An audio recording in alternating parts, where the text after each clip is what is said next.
अस्सलाम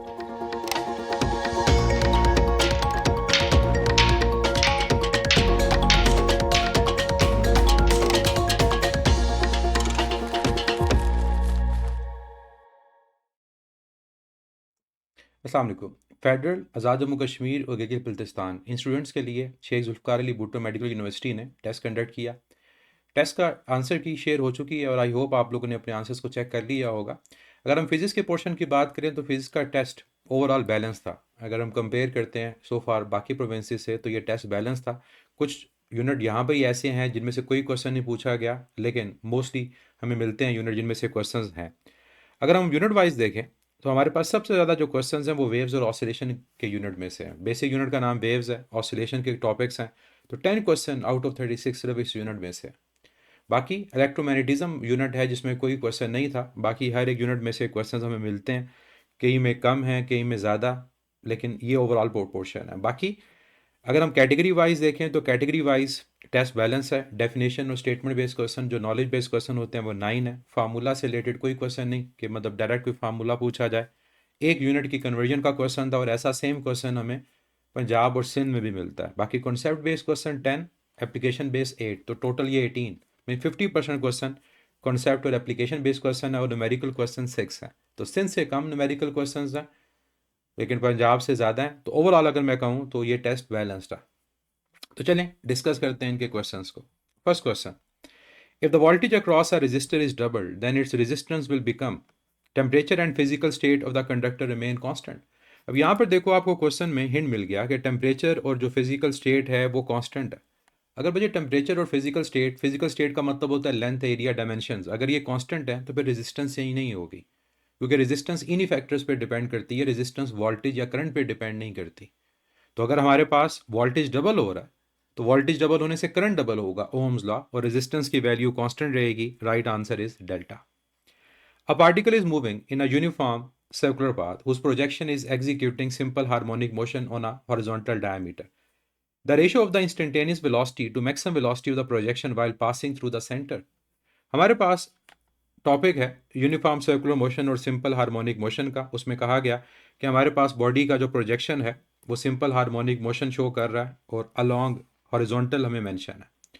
अब ये कहा गया कि जब प्रोजेक्शन पास करेगा सेंटर को तो हमारे पास वेलोसिटी और मैक्सिमम वेलोसिटी के दरमियान क्या रेशो होगी।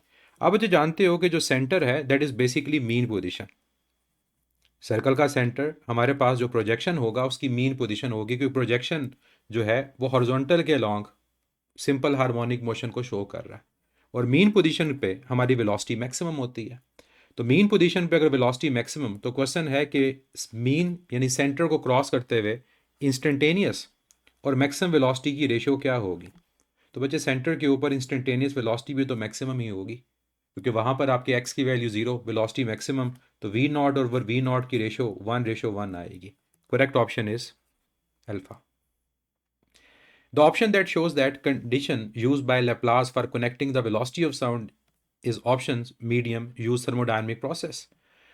हमारे पास जो क्वेश्चन है वो ये कि इनमें से कौन सी ऑप्शन करेक्ट है रिगार्डिंग लेप्लास, जो कनेक्ट करता है कॉन्सेप्ट को कि जब साउंड प्रोपगेट करता है तो किस प्रोसेस को फॉलो करता है और कौन सा थर्मोडायनेमिक प्रोसेस स्पेसिफिकली। हम जानते हैं कि लेप्लास की जो करेक्शन है that is about speed of sound in air. तो एक तो चीज़ ये कि ये गैसेस के लिए है। फिर दूसरा, लेप्लास ने न्यूटन के आइडिया को करेक्ट किया था और न्यूटन ने कहा था कि जो प्रोसेस होता है वो आइजोथर्मल होता है, टेम्परेचर कांस्टेंट होता है। लेप्लास ने करेक्शन की थी कि टेम्परेचर चेंज होता है, हीट ट्रांसफर नहीं होती, मींस प्रोसेस एडियाबैटिक। तो गैस और adiabatic, correct option is Charlie. If different colored light beams have same total energy, which color beam will have the smallest number of photons? अगर हमारे पास different colours की जो beams हैं उनकी total energy same है तो किसके नंबर ऑफ फोटॉन स्मॉलेस्ट होंगे। देखो, अगर एक फोटॉन हो तो उसकी एनर्जी होती है HF, और अगर नंबर ऑफ फोटॉन्स एक से ज़्यादा हो तो फिर हमारे पास होता है N टाइम्स HF। अब यहाँ पर एज कांस्टेंट है, एज प्लैंक कांस्टेंट है, तो जो चीज़ हमारे पास रिलेट हो रही है वो N और F। एनर्जी सब की क्या है, सेम। अगर एनर्जी सब लाइट बीम्स की यहाँ पर जो मेंशन है वो सेम है तो इसका मतलब ये होगा कि नंबर ऑफ फोटॉन्स का और फ्रीक्वेंसी का आपस में जो रिलेशनशिप होगा वो इन्वर्स होगा। अब हम इसे ये कहा गया कि किसके नंबर ऑफ फोटॉन्स कम, तो नंबर ऑफ फोटॉन्स उसके कम होंगे जिसकी फ्रीक्वेंसी ज़्यादा होगी। ताकि प्रोडक्ट सेम रहे, तो दैट इज़ वॉयलेट, क्योंकि वॉयलेट की फ्रीक्वेंसी ज़्यादा है विजिबल स्पेक्ट्रम में, तो उसी के नंबर ऑफ फोटॉन्स कम होंगे ताकि एनर्जी सेम आए। तो करेक्ट ऑप्शन यहाँ पर अल्फा आएगी। और अगर यहाँ पर होता लार्जर नंबर ऑफ फोटॉन्स, तो लार्जर नंबर ऑफ फोटॉन्स पे रेड के होते हैं, क्योंकि रेड की फ्रीक्वेंसी कम है, नंबर ऑफ फोटॉन्स ज़्यादा होंगे, प्रोडक्ट ताकि सेम रहे। A patient is injected with a radioactive isotope to trace the blood flow and detect circulation issues. The isotope used is more likely to be tracer technique से related question है कि हम blood circulation को check करने के लिए किस radio active isotope को यूज़ करते हैं, सोडियम 24।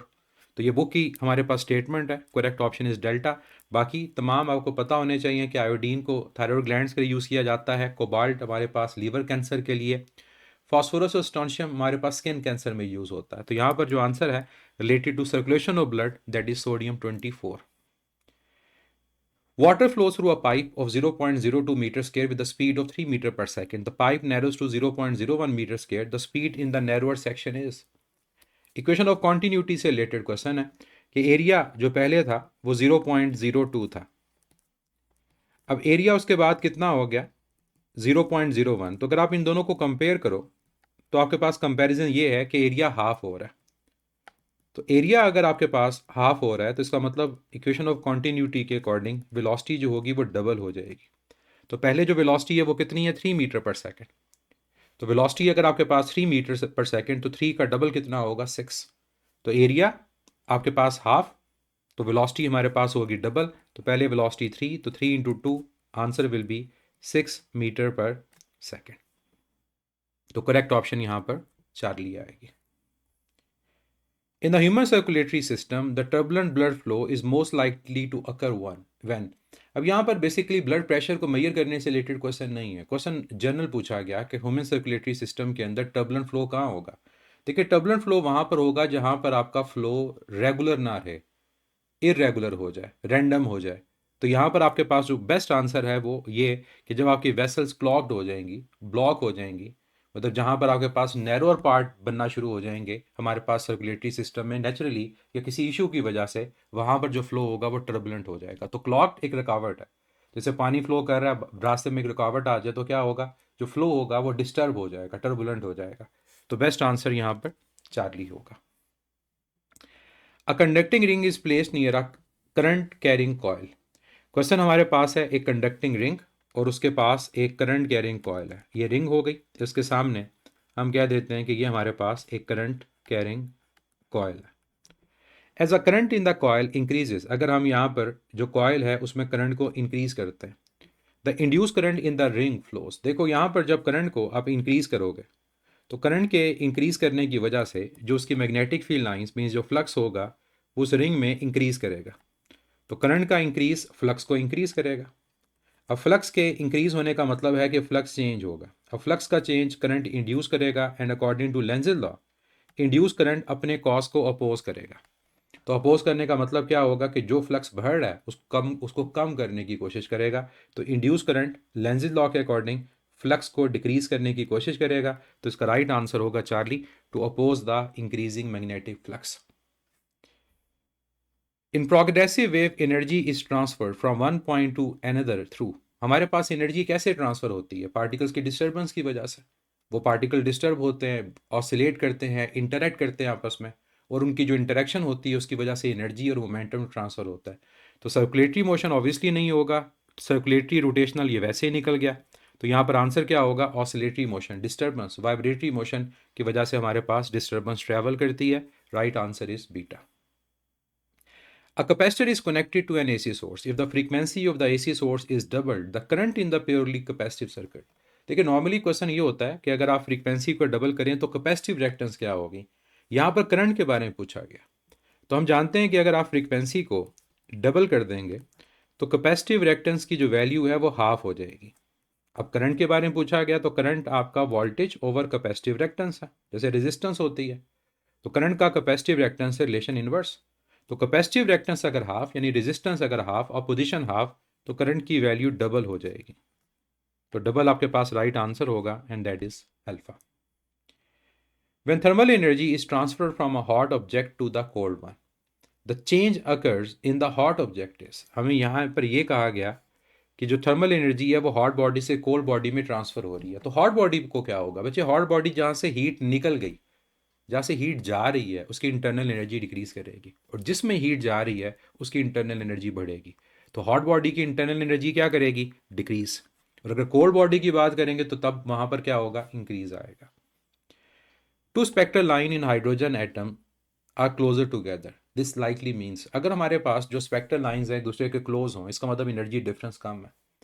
क्योंकि जो स्पेक्ट्रल लाइन होती है कोई भी, वो एनर्जी डिफरेंस को शो करती है। क्योंकि जब ट्रांजिशन होगी दो एनर्जी लेवल्स के दरमियान, तो जो फोटोन है उसकी एनर्जी उन दोनों एनर्जी लेवल्स के डिफरेंस के इक्वल है। तो अगर दो एनर्जी लेवल्स आपके क्लोज हैं हमारे पास, या दो स्पेक्ट्रल लाइंस क्लोज हैं, दैट मीन्स जो एनर्जी डिफरेंस उन दोनों का होगा वो क्या होगा, वो स्मॉल होगा। तो correct option beta. When two identical waves arrive in phase at some point, a region at the same time, the resultant displacement is equal to, दो identical waves हैं, अराइव इन फेस, दोनों का face same है और वो एक same point पे same time पे किसी जगह पर जाके मिलती हैं, बस सुपरपोजिशन प्रिंसिपल है। तो रिजल्टेंट डिस्प्लेसमेंट क्या है, principle of superposition of waves के अकॉर्डिंग क्या होगा, जो रिजल्टेंट डिस्प्लेसमेंट होगी वो एम्पलीट्यूड्स के वेक्टर सम के इक्वल आएगी। ठीक है, वेक्टर सम। अब यहाँ पर उसने कहा कि इन फेज है, तो अगर इन फेज है तो सम आएगा, और अगर आउट ऑफ फेज होता तो फिर डिफरेंस होता। तो ये ख्याल रखिएगा कि इन फेज है तो इन फेज का मतलब होगा कंस्ट्रक्टिव इंटरफेरेंस, तो यहाँ पर सम आएगा, और अगर आउट ऑफ फेज होता तो फिर डिफरेंस आता। ये दो ऑप्शन ही हो सकती हैं। High slope of Ohm's law graph means, अब देखो ओम लॉ हम कहते हैं कि ग्राफ है किन के दो के दरमियान। टिपिकली याद रखिएगा कि जब भी ओम्स लॉ की बात करें तो ओम्स लॉ का जो ग्राफ होता है that is between current end voltage. आप फोटो इलेक्ट्रिक इफेक्ट के अंदर ग्राफ जो ड्रॉ करते हो करंट वोल्टेज का, करेक्टरिस्टिक कर्व जो ड्रॉ करते हो करंट वोल्टेज का, तो टिपिकली जो ग्राफ होता है ओम्स लॉ का वो वोल्टेज करंट का नहीं होता, करंट वोल्टेज का होता है। तो करंट वोल्टेज ग्राफ में अगर आपकी स्लोप क्या कर रही है, हाई है, तो हाई स्लोप का मतलब क्या होगा, हाई स्लोप का मतलब होगा कि कंडक्टेंस ज़्यादा, रेजिस्टेंस कम है। कि अगर मैं लेट से नॉन ओमिक मटेरियल की बात करता हूँ लाइक दिस, कि यहाँ पर आपके पास स्लोप क्या कर रही है, इंक्रीज, तो हाई स्लोप किसको रिप्रेजेंट करेगी, करंट वोल्टेज ग्राफ के अंदर हाई कंडक्टेंस को। और अगर आपके पास हाई स्लोप शो करेगी हाई कंडक्टेंस को, तो हाई कंडक्टेंस का मतलब क्या है, हाई कंडक्टेंस का मतलब लो रेजिस्टेंस है। तो इसलिए करेक्ट ऑप्शन हमारे पास क्या बनेगी, correct option will be alpha. तो जब आपके पास ओम्स लॉ के बारे में मेंशन नहीं है, ग्राफ कौन सा, तो आप करंट वोल्टेज लेते हो, अगर मेंशन है फिर आप उसके मुताबिक आंसर दोगे। The electric potential at a point due to a point charge is 100 joule per coulomb. If a test charge of magnitude 1 coulomb placed at that point is replaced with the 2 coulomb charge, then the physical quantity that will change is, कौन सी physical quantity change होगी अगर test charge को double कर दिया जाए।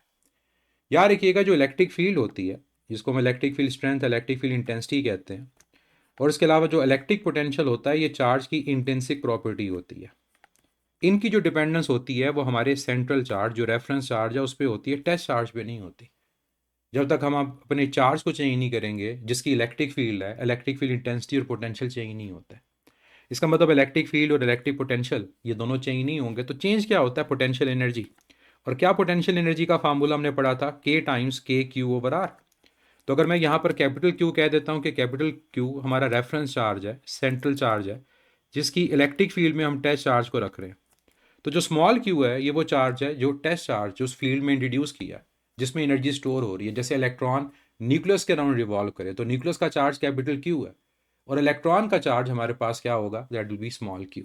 तो small Q test charge है, तो टेस्ट चार्ज को चेंज करने से एनर्जी चेंज होगी, पोटेंशियल और इलेक्ट्रिक फील्ड चेंज नहीं होंगे।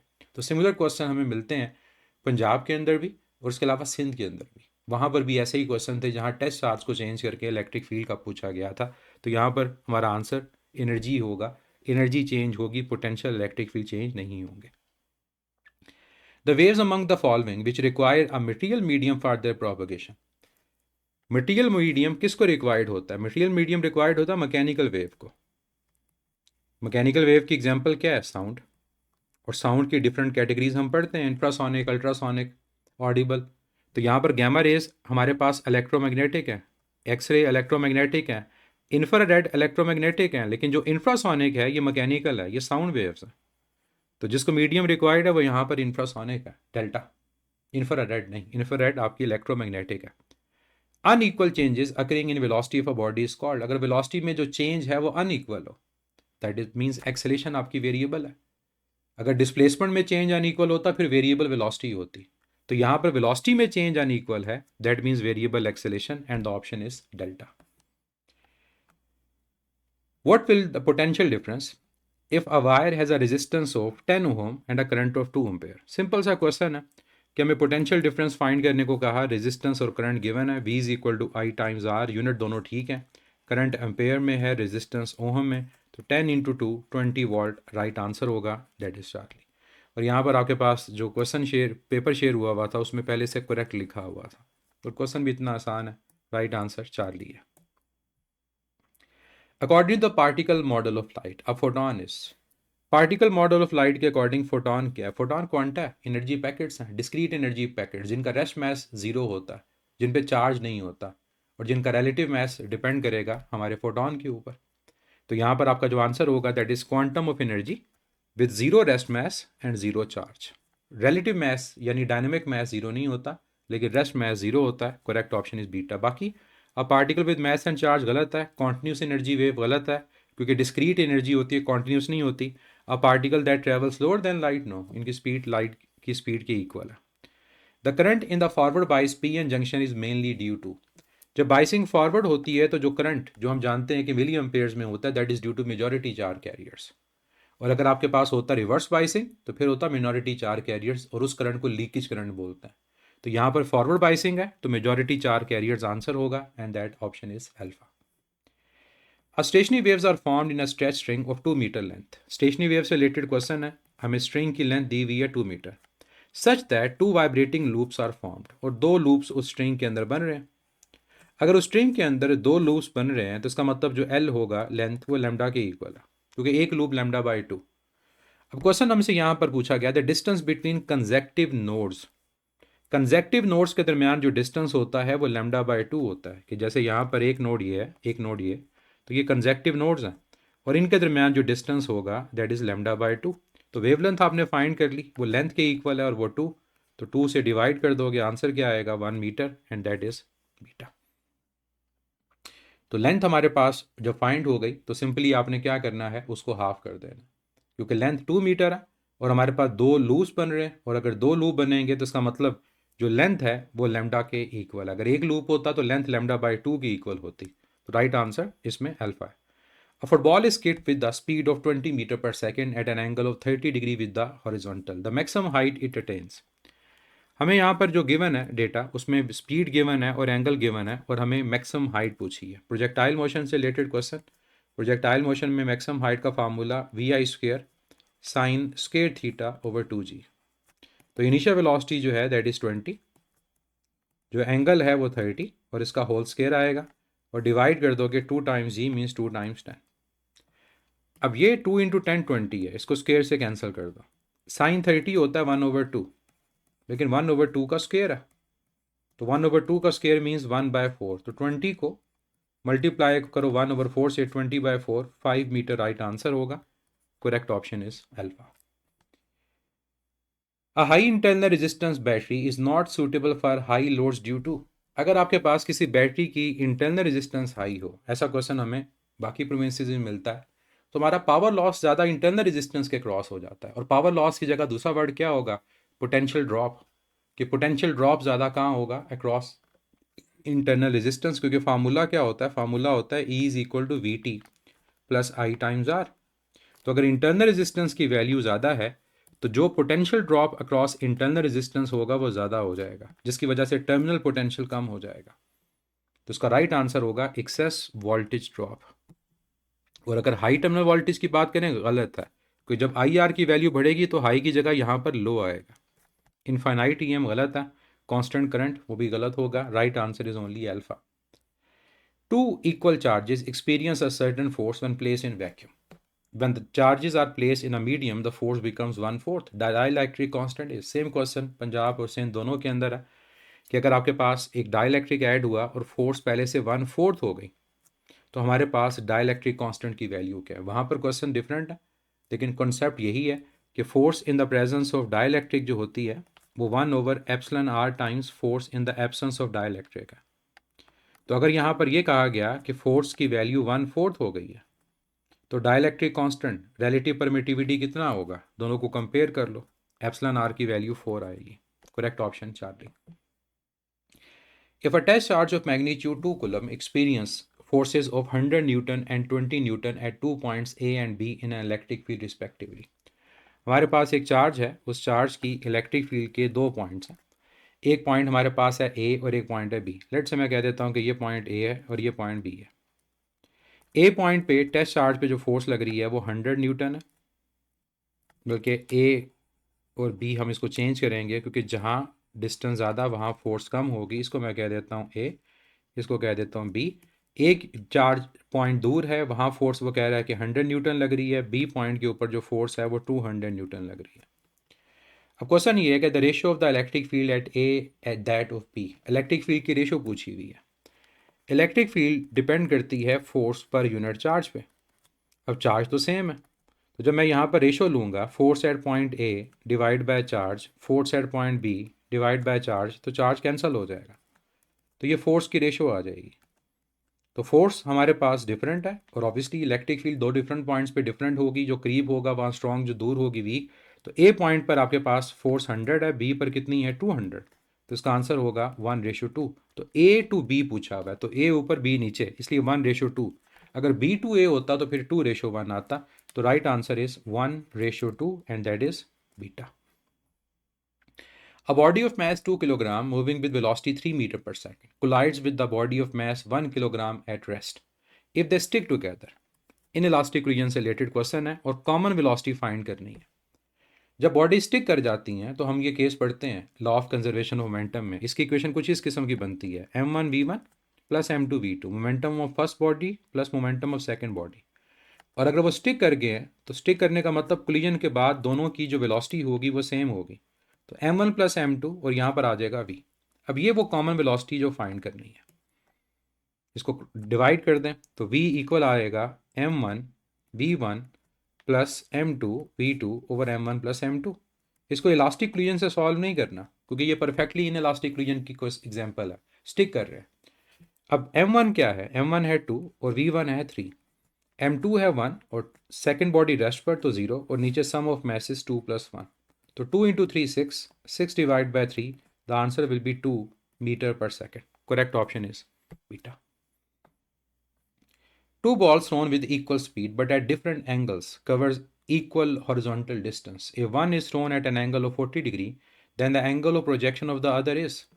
हमारे पास अगर एक को 40 डिग्री पर एंगल थ्रो फेंका तो दूसरे को किस एंगल पे फेंकेंगे कि दोनों की जो हॉरिजॉन्टल डिस्टेंस है वो इक्वल हो। हम जानते हैं कि हर वो दो एंगल जिनका सम 90 हो, उन दोनों एंगल्स पे रेंज सेम होती है, चाहे वो 10 और हमारे पास 80 हो, चाहे वो 5 और 85 हो।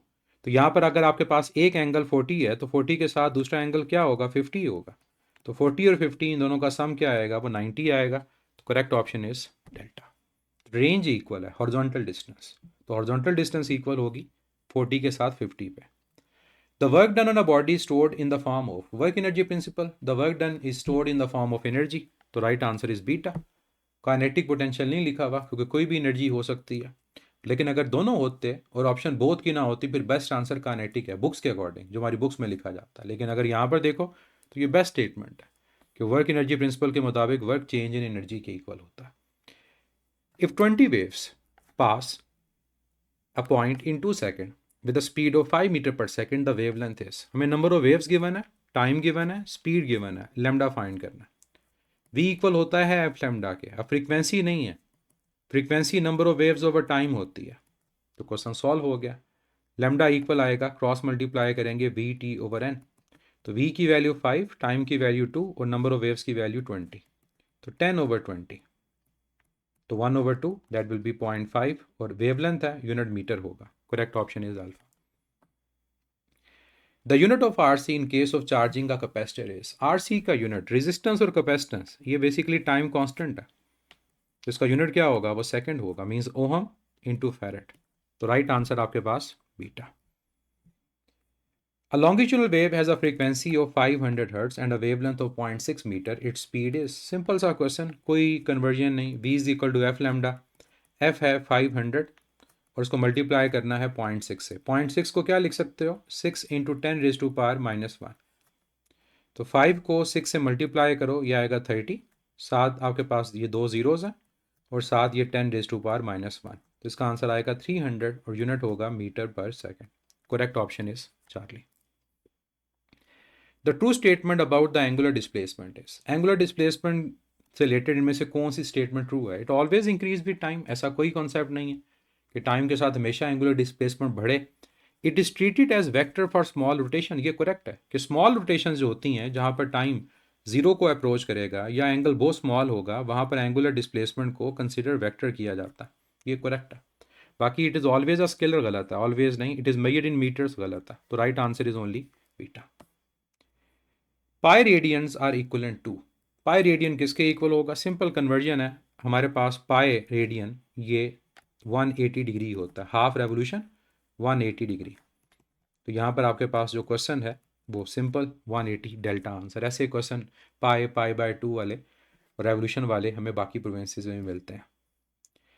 अ person move 600 metre towards north and then 300 metre towards south, its displacement to distance ratio is.